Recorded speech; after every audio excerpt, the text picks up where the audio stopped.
to doing what we all, enjoy doing. Actually, I should explain why I've been radio silent for a little over a year now. January of last year, I had an immediate family member have a medical issue that we almost lost them. And as a, I guess, side effect of that, they're now back home, but I am one of their caretakers. They need care around the clock, and it's very time consuming, it's very mentally taxing, physically taxing. So racing became a place to just try and get away. I didn't need the added stress of trying to make videos with it.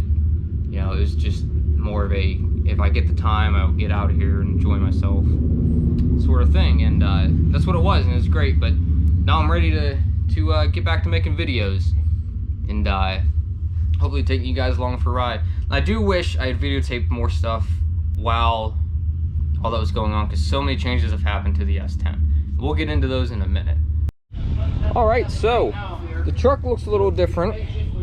As you can see, if you look in here from the last time you guys have seen it, there's no more gauges right there. I now have my wideband, trans temp, and fuel pressure. And then I made a new box for my switches and added some switches. So now I have my starter, fuel, ignition, water pump, fan, power for my gauges, parking lights, headlights. This one does my onboard air in my shifter, and this one is a spare that's going to be for the delay box. Now, you probably heard me say onboard air and shifter. We'll get to that in a second.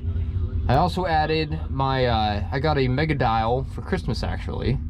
I just had to buy the controller. And I got that mounted up here with the wires run down to it, down there. As far as inside here, not a whole lot else has changed, except for, like I just mentioned, the air shifter. So I have a digital delay time or RPM controller for it. Really nice controller. If you're looking for one, I do recommend it. And then I bought a Motion Raceworks operator shifter, Turbo 400, 3-speed reverse pattern. Really slick shifter. Only thing I don't like with most air shifters, it's just this like thin piece of bar stock almost, and it's just uncomfortable. So I'm gonna probably order one of their grips or maybe make a grip. Haven't decided yet. Cleaned up a little bit of the wiring, just made some things look a little bit neater in here. As far as inside there though, that's about all that's changed. Out here, nothing's changed. It's all the same. Just the same good old S10 that it was.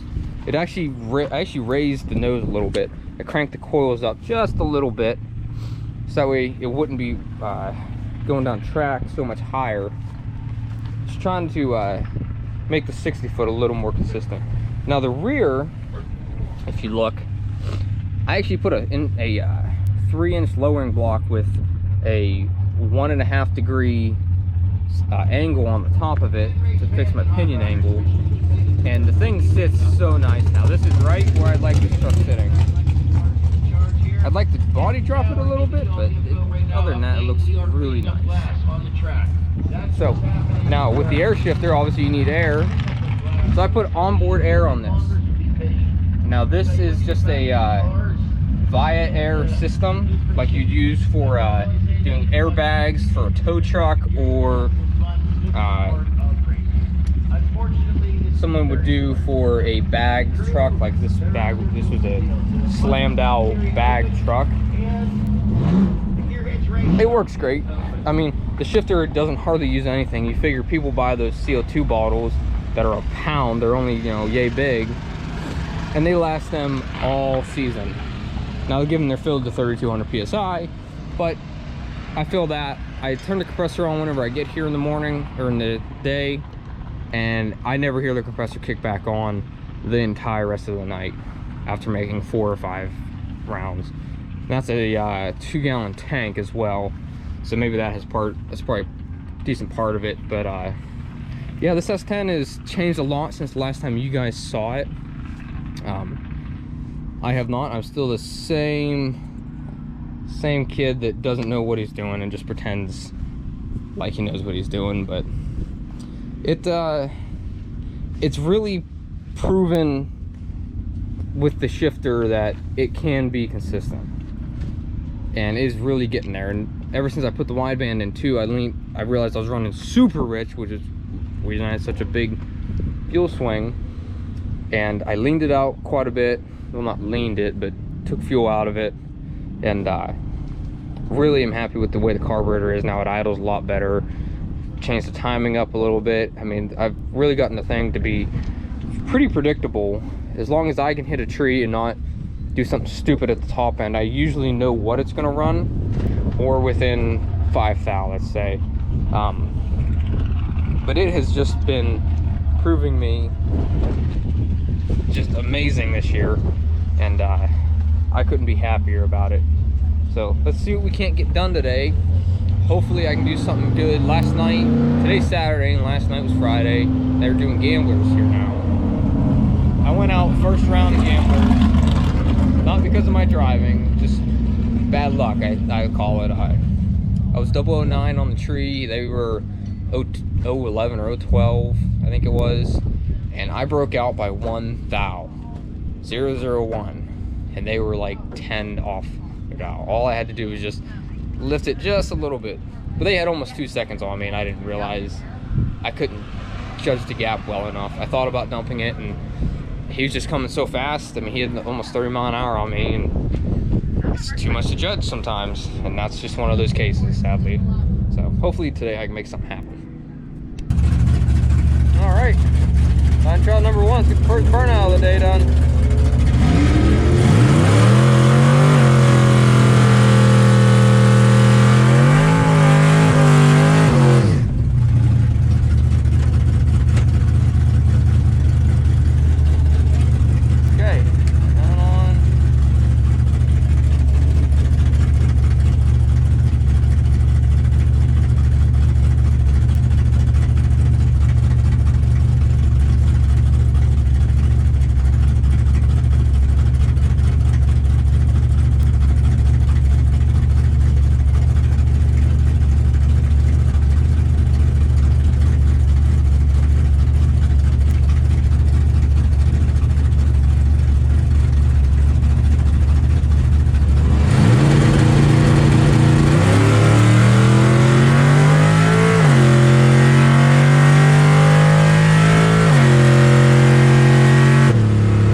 Alright, so it's the next day, and I made it all the way to third round without buybacks.